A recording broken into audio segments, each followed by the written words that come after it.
자, 오늘은 에베소 5장에 있는 말씀, 5장 1절부터 7절까지 있는 말씀인데 1절에서 그랬죠. 그러므로 하나님의 사랑을 입은 자녀같이 너희는 하나님을 본받는 자가 되고, 이렇게 사도 바울이 얘기를 하고 있는데 이 말씀을 의지해서 하나님을 본받는 자가 되라 라는 말씀의 제목으로 수요 예배 시간 은혜 나누도록 하겠습니다. 에베소서는 교회론이라고 얘기했죠. 하나님의 몸된 교회를 섬기고 있는 신령한 성도들, 우리 사랑하는 성안의 성도들이 교회 안에서 좀 더 범위를 넓힌다라고 하면 교회 밖의 사회생활에서 우리가 어떻게 하나님의 백성으로 살아가야 될 것인가, 이걸 얘기를 하는 거예요. 오늘 본문의 말씀에서도 사도 바울은 에베소 성도들에게 하나님의 사랑을 입은 하나님의 자녀답게, 하나님의 자녀니까 아버지가 하나님이시니까 당연히 누구를 닮아야 되겠어요? 하나님, 아버지 하나님을 본받는 삶을 살라고 권면하고 있는 거예요. 하나님을 닮는다, 모든 그리스도인들의 소원이고, 오늘 찬송가에도 그 몇 곡이 있었는데 모든 신앙을 믿는 사람들, 예수를 믿는 사람들의 목표이고 기도의 제목이지요. 그렇다면 우리가 왜 하나님을 닮아야 되는가, 오늘 말씀 속에서 몇 가지 정도 살펴보도록 하겠습니다. 첫 번째는 1절에 있는 것처럼 우리가 하나님의 사랑을 입은 자녀이기 때문에, 하나님 자녀이기 때문에 마땅히 우리가 하나님을 본받아야 된다는 거예요. 1절 보시면, 그러므로 사랑을 입은 자녀같이 너희는 하나님을 본받는 자가 되고, 그러므로 사랑을 입은 자녀같이, 이게 앞에 있는 말하고도 지난주에 살펴봤던 4장에 있는 말씀하고도 연결이 되는 말씀인데, 마땅히 성도는 하나님의 사랑을 입은 하나님의 자녀이니까, 그러니까 하나님의 사랑이 대상이지요. 그러므로 우리는 하나님의 사랑을 받은 자녀답게 우리 아버지가 되신, 영적인 아버지가 되신 하나님을 닮아 나아가는 건 마땅한 거예요. 이 세상에서 부부로서 연을 맺고 아들, 딸을 낳게 되면 닮지 말라고 해도 누구를 닮습니까? 아버지, 어머니의 성품을 닮아 나아가요. 가르치지 않았는데도 좋은 것만 닮는 것도 아니고 뭣도 닮습니까? 못된 것도 닮지요? 여기에 다들 동의하실 거예요. 좋은 것만 닮는 게 아니고 못된 것도 다 닮아요. 자녀들을 혼을 낼 때, 저도 아이를 키워보니까 어느 때 더 많이 화가 나는가? 좋은 거 닮았을 때 화를 내요? 안 좋은 거 닮았을 때 화를 내요? 안 좋은 거 닮았을 때지요. 아버지의 그 잘못된 그런 모습, 어머니의 그런 모습을 봤을 때 더 내다 버리고 싶을 때도 많고, 그렇습니다만, 오늘 본문의 말씀에서 사도 바울은 그런 부정적인 의미보다도 하나님의 사랑을 입은 하나님의 자녀니까 그 모든 것을 주신 그 하나님을 순전히 닮아 나가라는 거예요. 우리는 원래 본질상 진노의 자녀이니까, 에베소 2장에서도 그 얘기를 했습니다. 마귀에 속한 자는 본래 우리는. 근데 하나님의 사랑으로 택하심을 받고 불러주셔가지고 이 자리에서 하나님을 예배하는 하나님의 자녀로 삼아주셨어요. 전적으로 하나님의 은혜죠. 구원과 관련된 모든 것들은 인간이 뭔가를 할 수 있는 게 아무것도 없어요. 이 자리에 우리가 앉아가지고 예배를 드리는 것도 내가 내 발로 온 것 같습니다만, 결국 그 이면을 따지고 보게 되면 다 출발점이 누구로부터 시작됐어요? 하나님으로부터. 그러니까 이러한 전적인 사랑, 하나님께서 우리 인간을 사랑하시는 그 기이한 사랑을 가리켜서 아가페 사랑이라고 보통 얘기를 해요. 아가페 사랑은 하나님께서 우리 인간에게 아무런 대가를 바라지 않고 오직 모든 것을 주시는 사랑, 말 그대로 거룩한 사랑이죠. 그러나 하나님께서 우리를 사랑하시는 사랑을 하나님 이 성경에서 표현을 할 때에 그렇게 표현하는 것 뿐이에요. 부모가 누구를 사랑하는 것처럼, 자식을 사랑하는 것처럼. 근데 부모가 자식을 사랑하는 건 어떤 의미에서 하나님께서 우리를 사랑하는 것에 비하면, 예를 들어서 설명한 것 뿐이지, 하나님께서 우리를 사랑하는 것에 비하면 불완전하지요. 그렇죠. 말씀 잘하셨어요. 우리가 자녀를 사랑하는 건 이쁜 짓 할 때나, 말을 잘 들었을 때나, 그럴 때고, 말 안 듣고 대들고 그럴 때에도 하나님은 우리를 사랑하셔. 우리 육신의 부모 같지 않다. 조건 없이 우리를 사랑하셨어요. 어디서 그걸 알 수 있는가? 요한일서를 한번 가보세요. 요한일서 4장 10절에서부터 11절. 사랑이 어디에 있을까? 요한일서 4장 10절에서부터 11절. 사랑은 여기 있으니 우리가 하나님을 사랑하는 것이 아니요 오직 하나님이 우리를 사랑하사 우리 죄를 위하여 화목제로 그 아들을 보내셨음이니라. 사랑하는 자들아, 하나님이 이같이 우리를 사랑하셨은즉 우리도 서로 사랑하는 것이 마땅하도다. 예, 사도 요한이 사랑에 대해서 정의를 할 때에 정확하게 얘기를 했어요. 사랑은 어디 있다고요? 여기 있으니 우리가 하나님을 사랑한 것이 아니고 오직 누가? 하나님이 우리를 사랑하사 우리 죄를 위하여 화목제물로 그 아들을 보내셨다. 사랑하는 자들을 하나님께서 우리를 이같이 사랑하셨은즉 우리도 서로 사랑하는 것이 마땅하다. 성경을 보게 되면 인생의 답이 다 나와 있고 그 사랑이라는 게 무엇인지 또 사랑의 정의에 대해서 사도 요한은 얘기를 하고 있는 거예요. 오늘 본문의 말씀들도 그 얘기를 하고 있는 거예요. 사도 바울도. 하나님의 사랑을 입었으니까 당연히 우리도 하나님을 사랑하는 것이 마땅하다. 한없는 하나님의 사랑을 받았으니까 사랑을 아는 자라고 하면 그 하나님의 사랑에 대해서 우리가 정확하게 반응해야 된다. 그런 의미도 담겨 있지요. 제가 말씀 준비하면서 그 어느 예화집에 보니까 이런 실험을 한 적이 있대요. 참 사람이 참 못된 실험도 많이 하는 것 같은데 그 우리 안에다가 침팬지 아시죠? 침팬지? 머리 좋잖아요. 사람과 가장 똑똑하다고 하는데 이제 두 침팬지를 하나는 키웠는데 하나는 어미랑 같이 한 우리 안에서 같이 키웠고 같이 어미젖을 먹고 자라게 했고 다른 하나는 어떻게 키웠냐면 정교하게 어머니를 닮은 모형이죠. 모형. 그 자동으로 우유도 나오고 뭐 아무튼 그렇게 생긴 뭐 요즘 얘기하면 뭐 AI 비슷하게 생긴 걸로 이렇게 만들어 놨다고 합니다. 둘 다 이제 침팬지가 자라가지고 둘 다 새끼를 낳는 어미가 됐대요. 그래서 그 자란 저기가 아이를 낳았어요. 아이라고 하면 좀 그렇다. 새끼를 낳아가지고 새끼를 어떻게 키우는가 관찰을 해봤더니 자기 어머니로부터 젖을 먹고 그렇게 했던 거는 자기 어머니가 자기 했던 그대로 새끼한테 모든 거 초점을 맞추는 거예요. 새끼가 조금 아프거나 뭐하거나 그럼 어루만지고 토닥거리고 자기가 사랑을 받은 만큼 사랑을 주는데 그런데 어떻게 키운 아들? AR로부터 정량에 필요할 때마다 이렇게 자동으로 우유를 조절하고 그렇게 받았던 그 침팬지는 아이도 그렇게 키우더래요. 사랑을 받았으니까 첫 번째는 침팬지로부터 자기 어머니 침팬지로부터 그렇게 사랑을 받았으니까 자기가 받은 만큼 누구에게 내려가는 거예요?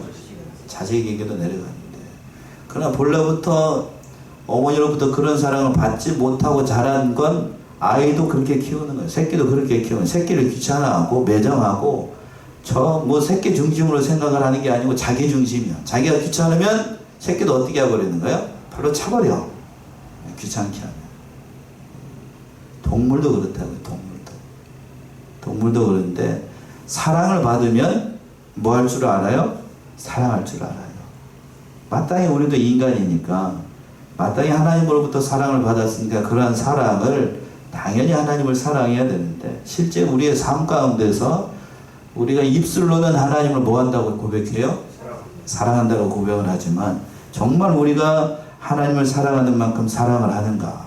쉽지 않죠. 쉽지 않아요. 여기에서 저도 그렇고 여러분들도 참 부끄러운 모습으로 살아갈 때가 많이 있어요. 또 한 가지 성경을 보게 되면 그런 말이 많아요. 남편이 아내를 어떻게 하라고 되어 있습니까? 사랑하라고 되어 있죠? 남편은 아내를 사랑하라. 그리고 아내는 남편을 어떻게 하라? 사랑하지 말고 사랑을 건너뛰어서 존경하라 또는 순복하라는 말이 있죠. 여러분 남편 순복하십니까?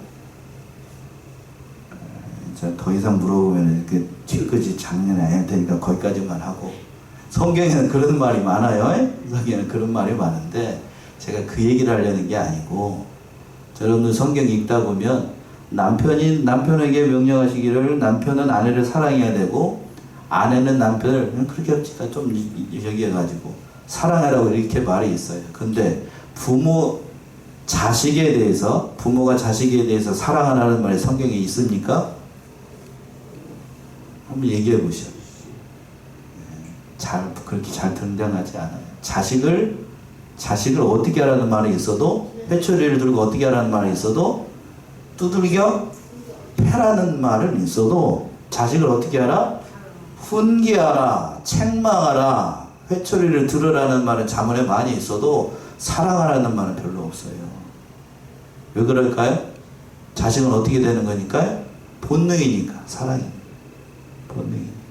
왜 이 얘기를 하냐면 우리는 본능적으로 하나님을 사랑해야 되는데 그렇게 하지 못한다는 사실, 우리를 자신을 돌아보고, 사도 바울이 첫 번째로 얘기했던 것처럼 정말로 우리도 사랑을 받은 자녀답게 1절에서 그랬죠. 1절 다시 한번 읽어보세요. 1절 다시 한번. 그러므로 사랑을 입은 자녀같이 너희는 하나님을 본받는 자가 되고, 예, 하나님으로 본받는 자가 정말로 되어야 됩니다. 조건 없이 사랑했던 것처럼. 정말로 이 사실을 깨닫는다라고 하면 우리의 신앙과 인격이 다른 걸 닮는 게 아니고 하나님을 닮아야 돼요. 두 번째는 2절에 있는 것처럼 그리스도의 사랑을 실천한 자가 되어야 된다라고 말씀하고 있는 거예요. 2절 보시면 그리스도께서 너희를 사랑하신 것 같이 너희도 사랑 가운데서 행하라. 그는 우리를 위하여 자신을 버리사 향기로운 제물과 생축으로 하나님께 드리셨느니라. 예, 그리스도께서 너희를 어떻게 하신 것 같이? 사랑하신 것 같이.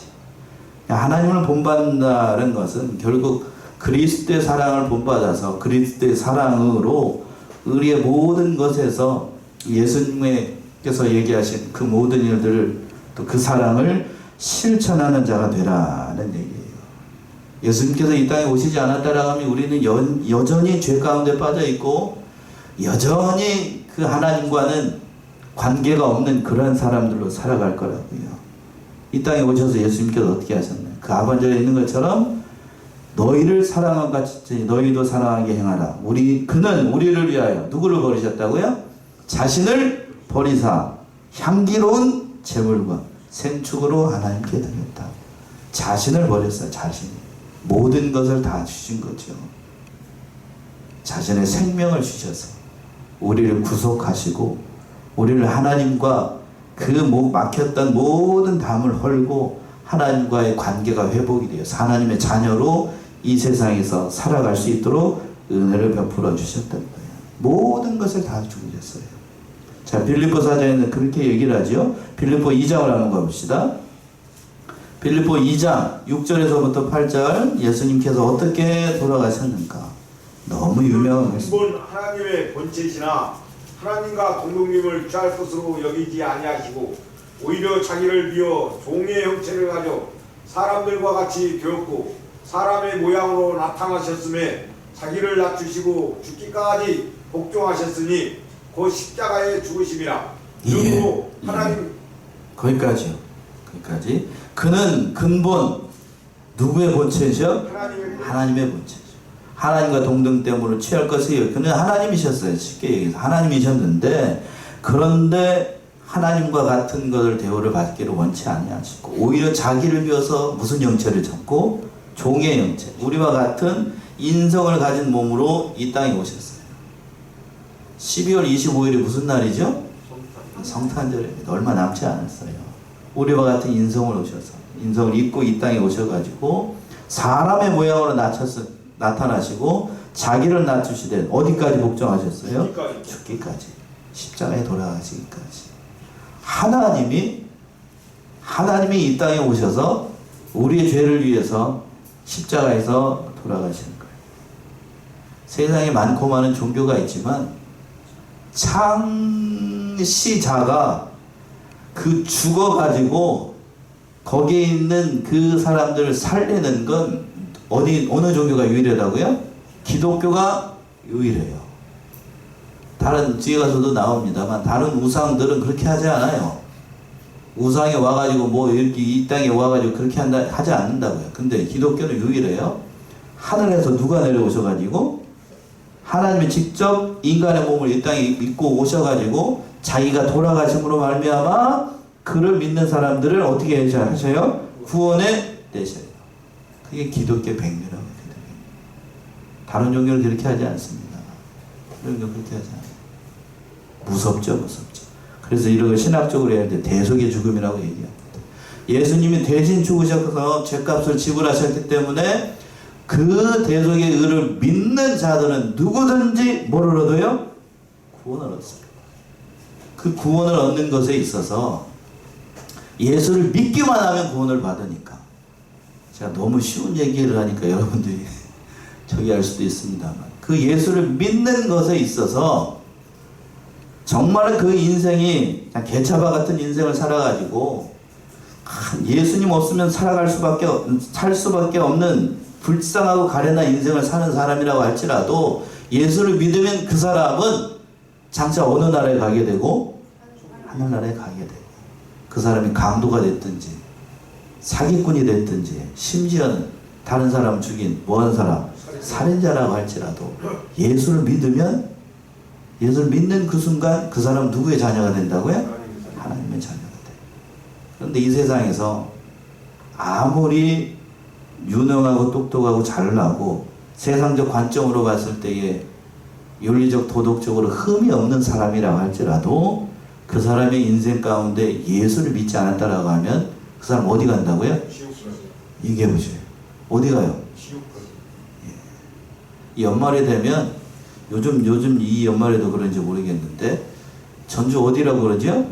그 뭐 이름은 알지 못하는 사람이 와가지고 1년 동안인지 뭐 자기가 버린 걸 갖다가 그 어디 뭐 기부하는 거기다가 다 그대로 갖다 준대요. 그 사람이 예수를 믿는 사람인지 안 믿는 사람인지 저는 알 길이 없습니다만 그렇게 인간적으로 그렇게 많은 선행을 한 사람이라고 할지라도 정황상으로 봤을 때 제가 봤을 때 그 사람 믿는 사람인 것 같긴 해요. 근데 그 사람 믿지 않는 사람이라고 하면 아무리 그렇게 윤리적으로 도덕적으로 선한 일을 한 사람이라고 할지라도 그 사람 죽어서 천국 갑니까? 지옥 갑니까? 왜 그렇게 자신감 있게 얘기하셔요? 누구를 안 믿었으니까? 예수를 안 믿었어. 예수를 안 믿었어. 그 예수가 어떤 분인지를 우리가 잘 알아야 돼요. 그 예수님께서 2절 하반절에서 그랬어요. 자기를 죽이셔서 무슨 제물이 되게 하셨다고? 향기로운 제물이 되게 하시고 생축으로 하나님 앞에 대해서 모든 것을 다 예수님이 짊어지시고 돌아가셨다고 해요. 그거를 믿는 것을 가리켜서 성경에서는 의라고 얘기를 하는 거고 믿지 않으면 뭐라고 얘기를 하는 거예요? 불이라고 얘기를 하는 거예요. 그러니까 그 예수님께서 나의 죄를 다 사하셨다라고 믿는 것을 의라고 얘기를 한다고. 그러니까 예수를 믿지 않는 사람들은 아무리 도덕적 윤리적으로 유능한 일을 하고 똑똑한 일을 하고 세상에서 뭔 일을 한 것 같아도 나를 위해서 나를 구원하시기 위해서 자신의 생명을 주신 누구를 믿지 않았으니 예수를 믿지 않았으니 그 사람은 불의한 거예요. 그러나 아무리 이 세상에서 이렇게 표현해 죄송해요. 개차바 같은 인생을 살아서도 누군가를 통해서 너의 죄를 위해서 돌아가신 예수를 믿으라 라는 권면의 말을 듣고 예수를 믿었으면 그 사람은 그 죄가 다 사해지고 어느 나라의 백성이 된다고요? 천국 백성이 돼요. 그게 하나님의 의예요. 그게 하나님의 의예요. 그 예수를 본받으라. 그 예수님의 사랑을 본받으라. 두 번째로 얘기를 하고 있는 거예요. 마지막으로 세 번째가 3절부터 7절까지 이제 소극적인 의미, 부정적인 의미 다 나오고 있는데 하나님을 본받으라는 것은 온갖 이 세상의 더러운 것을 다 버리고 진정으로 감사하는 자가 되라 라고 3절부터 7절까지 얘기하고 있어요. 먼저 3절에서는 더러운 것을 다 버리라고 되어 있습니다. 3절 보시면 음행과 온갖 더러운 것과 탐욕은 너희 중에서 그 이름이라도 부르지 말라. 이는 성도에 마땅한 바니라. 예, 음행과 온갖 더러운 것과 탐욕은 너희 중에서 뭣도 부르지 말라고 돼 있어. 그 이름이라도 이름도 부르지 말라. 하나님을 본받는데 어떠면 소극적인 의미가 될 수 있죠. 하나님은 거룩하신 분이니까 이 세상에서 더러운 모든 것들을 다 버려야 된다라고 얘기를 하고 있는 거예요. 음행, 제가 굳이 얘기하지 않아도 여러분들이 더 잘 아시죠? 음란한 것, 불법적인 그러한 잘못된 그냥 관계로 이루어지는, 부도덕한 그런 관계로 이루어지는 그런 걸 얘기를 하는 거죠. 음행은 하나님이 없다고 세상을 부정하는 거니까 그건 죄 가운데서 가장 죄질이 나빠요. 죄질이. 그리고 또 온갖 더러운 것, 이 세 가지가 다 뭐와 관련된 것이냐면 성적으로 무도덕한 부적절한 그런 관계로 이루어지는 그런 죄들을 지금 얘기를 하고 있는 거예요. 그리고 또 마지막으로는 뭐라고 되어 있어요? 탐욕이라고 되어 있죠. 탐욕. 도를 넘어서 자신의 유익을 위해서 다른 사람의 그 모든 것을 빼앗는 욕심. 특별히 앞에서 얘기했던 그 성적으로 물러난 걸 얘기는 하는 거니까. 정당하게 하나님께서 남편과 아내로서의 그런 모든 것을 주셨는데 그런 관계를 뛰어넘어서 다른 것을 탐하는 걸 뭐라고 얘기를 하냐면 여기서는 탐욕이라고 얘기를 하고 있어요. 분위기가 싸해질 것 같으니까 한 가지만 더 얘기하면, 그러면 식욕과 성욕도 그러면 그것이 죄가 되는가? 여러분 어떻게 생각하십니까? 먼저 식욕 자체가 죄가 될까요?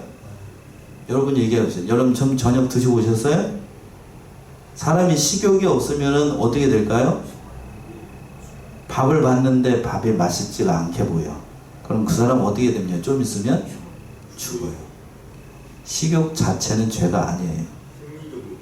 그건 생리적인 거고. 성욕도 마찬가지입니다. 다 여러분들 다 성인이니까. 남자가 아내를 보고, 정당한 아내를 보고 사랑스러운 마음이 드는 건 그거는 정당한 거예요. 그런데 그것이 나에게 주신 정당한 배우자가 아니고 정당한 관계가 아닌 다른 사람을 탐하면 그게 뭐라고 된다는 거? 그게 죄가 되는 거예요. 그걸 오늘 성경에서 뭐라고 얘기를 했냐면 음행, 온갖 더러운 것도 탐욕이라고 얘기해요. 부적절한 모든 것으로 이루어지는 건 다 그건 하나님께서 인정하시지 않는 거예요. 그래서 그 하반절에 이렇게 얘기를 하고 있는, 너희 중에서 뭣도 부르지 말라고? 이름도 부르지 말라. 그 추하다고요. 추하다고. 이는 성도의 마땅한 바다. 그러니까 그렇게 하지 말라는 얘기예요. 어느 분이 제가 왜 식욕에 대해서 얘기를 하냐면, 어느 목사님은 그렇게 한번 얘기를 했다고. 지나친 식욕도 죄가 된다고? 저 같은 사람은 뭐 맨날 제주고 살라는 얘기입니까? 그런 거 아니지요? 예, 그런 거 아니라고. 좋은 음식을 보면 당연히 맛있겠다. 집사람이 오늘 나를 사랑해가지고 이렇게 좋은 음식을 만들었구나 하는 생각이 드는 게 당연한 거예요. 예? 저는 아직 저녁을 안 먹어가지고 좀 배가 고파서 이런 얘기도 할 수 있어요. 당연한 거라고, 당연히. 남편을 보고 사랑하는 마음이 들고 아내를 보고 사랑하는 마음이 드는 건 그건 당연한 거예요. 근데 그걸 하나님께서 정해준 정식의 배우자가 아닌 그 선을 넘으면 뭐가 된다고요? 죄가 된다. 그리고 마음이 이미 그 사람에게서 떠나서 그 다른 사람을 보고 음란한 생각이 들면 예수님께서 뭐라고 그랬어요? 그것도 죄라고 얘기를 했어요. 그런 생각하지 말고. 높아지면서 제가 말씀드렸습니다. 자, 거기까지 하고 4절. 누추함과 어리석은 말이나 희롱의 말이 마땅치 아니하니 돌이켜 감사하는 말을 하라. 예, 3절은 다 성적인 거고 4절은 누추함과 어리석은 말과 희롱의 말이라는 건 다 뭐가 관련된 것 같아요? 말. 성도에게 말하는 거. 말에 있어서 누추한 말 하지 않는 거. 혐오스러운 말. 그리고 또 어리석은 말, 불신앙적인 말이에요. 성경을 어기는 말. 그런 말 하지 말고. 또 희롱하는 말. 불필요한 농담.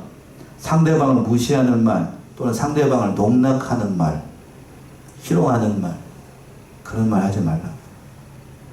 그런 말 하지 말고 무슨 말을 하라고? 마땅치 않냐. 돌이켜 무슨 말을 하라고요? 감사하는 말. 저 이런 걸 굳이 그냥 이 주석을 달아야 되고 이런 걸 얘기한다는 것 자체가 목사로서 나 부끄럽다고 이런 말 하는 거 별로 좋아하지 않아요. 저는. 그런데 저를 이렇게 저기 하셨던 신대원에서 고성남 목사님 아시죠? 우리 통해서는 고성남 목사님이 이런 걸 선도를 할 때 그래도 한 번 나오게 되면 본문에서 나오게 되면 그걸 어떻게 하라고? 자세히 얘기를 해야 된다. 저는 그것에 대해서 그렇게 썩 좋아하지 않아요. 굳이 주석을 달지 않아도 여러분들 이 말만 들어도 혐오스러운 생각이 다 들어야 됩니다. 아멘이시죠? 그런 거 하지 말라. 알아서 독될 게 없어요. 몰라도 되는 건 뭐 해도 됩니까? 몰라도 돼요. 상관없다. 전 그렇게 생각을 해요. 자, 거기까지 하고 또 5절 보시면 너희도 이것을 정령이 알거니와 음행하는 자나 더러운 자나 탐하는 자 곧 우상 숭배자는 다 그리스도와 하나님 나라에서 기업을 얻지 못하리니. 예, 너희도 이것을 정령이 알거니와 앞에서 얘기했던 걸 얘기를 하는 거예요. 이것도 정령이 알거니와 음행하는 자, 또 어떤 자, 더러운 자, 또 뭐하는 자, 탐하는 자, 곧 우상 숭배하는 자들은 어디에 들어가지 못한다고요? 하나님 나라, 그리스도와 하나님 나라를 기업으로 받지 못한다. 우상 숭배하는 자들, 하나님 아니고 하나님보다 더 다 의지하는 게 다 우상이라고 했는데 그걸 의지하게 되면 당연히 그들이 섬기는 그들이 인도하는 나라를 가게 되는 거지. 골로새서 3장이죠? 한번 찾아봅시다. 이렇게 얘기를 했는데 골로새 3장 5절에서부터 6절 보시게 되면 뭐가 우상 숭배일까? 골로새 3장 5절에서부터 6절.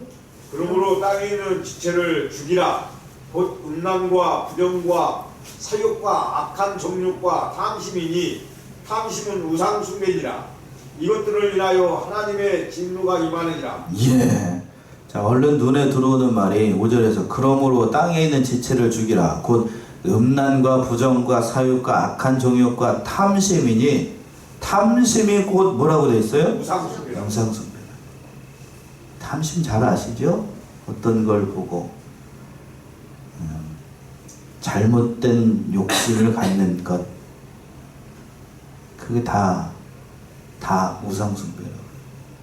이 세상에서 부정직하게 얻는 모든 것들, 그게 다 우상 숭배 같다고요. 그러니까 인간이 음욕을 품어가지고 지나치게 명예욕, 무력, 그런 걸 다 가는 것도 결국에는 하나님보다 이 세상의 것들을 더 살아가는 것이니까 그게 다 동일한 뭐를 숭배하는 것과 같은 거예요? 우상을 숭배하는 것과 같다는 얘기입니다. 참 이 세상이 정말 어느 가수가 얘기했던 것처럼 요지경 속이에요. 요지경 속. 점점 죄악이 더 관영해지고 죄가 더 어떤 시대를 만나고 있냐면 깊어지는 시대를 만났어요. 제가 엊그저께 어느 아는 그 신학 동기를 만나가지고 이제 그 친구가 이제 11월 달까지 사역을 그만하고 개척한다고 해가지고 말리려고 올라왔어요. 이제 동영상을 보지 못한 모르겠었는데 담임 목사님하고 관계를 얘기를 하면서 어느 교회라고 얘기하기는 어렵고 그 얘기를 하는데 들어보니까 제가 옆에 이제 들어보니까 그동안에 사역을 하면서 상처를 너무 많이 받았어요. 너무 상처를 많이 받았고 그러면서 무슨 얘기를 하냐면 이 세상은 진리, 가치, 신앙, 믿음이 오늘날 성도들한테 중요한 게 아니고 뭐가 중요하다고요? 진리가 중요한 게 아니고 예수를 믿는 가치가 중요한 게 아니고 또 우리가 어떻게 살아야 되는가가 중요한 게 아니고 오직 뭐만 많으면? 돈만 많으면 된다. 그렇게 생각한다. 여러분 어떻게 생각하십니까? 여러분 진리로 사십니까? 돈으로 사십니까? 얘기해 보시오. 예? 아니면 사람의 가치로 사셔? 아니면 이 세상에서 말 그대로 돈으로 사는 거예요? 어느 걸로 살아야 돼? 그 얘기를 하는데 그럼 그 얘기를 하더라고요. 담임 목사부터 거기 있는 장로들부터 권사들부터 다 뭐 진리 예수가 아니고 다 뭐라고? 돈이라고. 그럼 돈이 뭔지 안 그런 사람도 있겠지. 내가 그래 듣다가 안 그런 사람도 있겠지. 안 그런 사람 데리고 목회하는 거라고. 안 그런 사람 데리고. 그 가치가 무엇인지를 깨닫고. 참 그러면서 그 이제 같이 저녁을 먹으면서 세상이 성도들과 오늘날 교회가 다 무슨 지경 속이라고요? 요지경 속이라고. 요지경 속. 하나님께서 대한민국의 코로나를 해가지고 그 교회 어렵게 한 이유가 경고, 1차 경고. 한번 경고를 받았는데도 정신을 차린다고 못 차린다고? 못 차려. 못 차리고 있다니까? 그래서 코로나 시기를 지나면서 교회 안 나가게 되면 교회 안 나가게 되면 당장 뭐 하늘에서 불 떨어지고 막 난리가 날 것처럼 했는데 하늘에서 불 떨어졌나요? 여러분 얘기해보세요. 불 떨어졌어? 안 떨어져. 아무 일 안 일어나지 않았죠?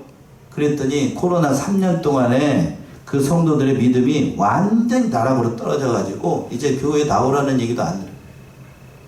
듣지를 않는데 말이 언권이 서지를 않는다. 언권이. 목사들의 영권이 서지를 않아. 그런 시대를 만났어요.